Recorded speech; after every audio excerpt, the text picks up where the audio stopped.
Hello guys, তোমরা কেমন আছো? আশা করি তোমরা ভালো আছো। গতকালকাল আমাদের এক টেবিল বানানো হয়েছিল। প্রথমে আদা রসুন বেটে নিয়েছিল, তারপরে পেঁয়াজ কুচি কুচি করে ডিম আলু সিদ্ধ করে আলুটা মেখে নিয়েছিল।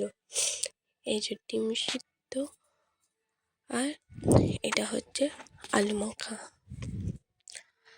আর এটা হচ্ছে ব্যাটার যেটা দিয়ে ভাজবে।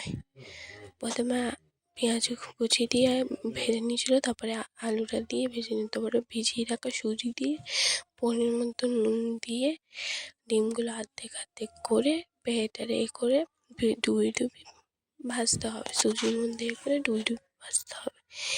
এই যে ভাজি, এই যে ভাজা হয়ে গেছে রেডি। এবার আমরা সার্ভ করব।